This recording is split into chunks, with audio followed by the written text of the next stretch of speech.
Hello, I am going to ask a student who I know is an anti-racist white, or, in other words a brainwashed anti-white, a question about a new student. We should get a typical cultural Marxist response from her. Let's see what she has to say. Have you seen the new guy on campus? I don't think so. What does he look like? He's very tall, thin, white. Saying he is white is offensive. Besides, there is no such thing as race. I think his eyes are blue. That is another racial characteristic. It does not exist. Are you saying he has no eyes? No, I'm saying the color blue is racist. Well, I guess his eyes are just white then?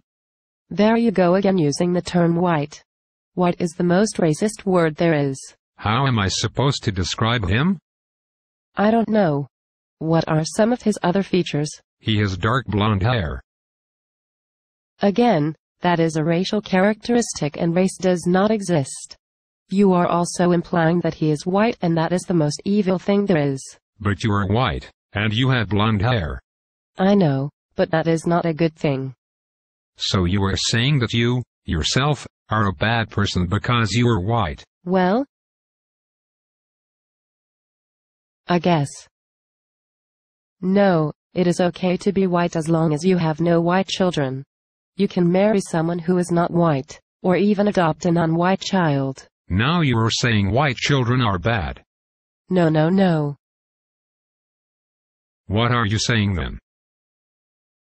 I'm saying that diversity is the only solution to all the problems in the world. As you can see, we have gotten a typical cultural Marxist response so far. This student has the obvious signs of being brainwashed by federally funded and corporate-sponsored diversity and multicultural propaganda. She believes she has to abide by what the system has taught her, which means 1. Race doesn't exist, which actually means white people don't exist, or should not exist. 2. She believes she must either date outside her race and have a mixed-race child, not have any children, or adopt a non-white child. The reason for this response is white guilt has been pounded into her from birth, by the government and corporations who enforce this cultural Marxist ideology. Of course, multiculturalism or cultural Marxism equals white genocide. This interview is only going to get worse, but here we go. It seems trying to describe the new student as a lost cause, so I will ask you something else. Is that okay? Yes, go ahead. How is diversity supposed to cure the world of all its problems? Diversity will rid the world of white people and create a new, brown race, in which everyone looks the same. Then there will finally be equality. But Asians, Africans and people of Middle Eastern descent are all distinct races and look different from each other. So your plan will only flood white countries with non-whites and they will just fight amongst themselves. No, whites are the only problem.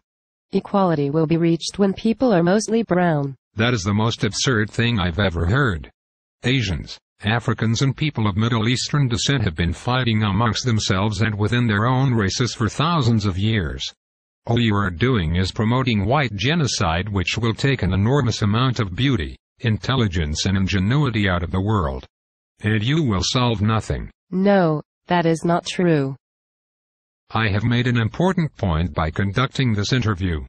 And whites are devoid of any logic, because they just keep going round and round with the cultural Marxist propaganda that is taught in schools like the one behind me. Wait, hold on, I think I have one more question for her. Have you seen the new girl on campus? No, there is no such thing as boy or girl, man or woman, that is just a social construct. Well, that proves it. Thanks, and goodbye, and stop white genocide.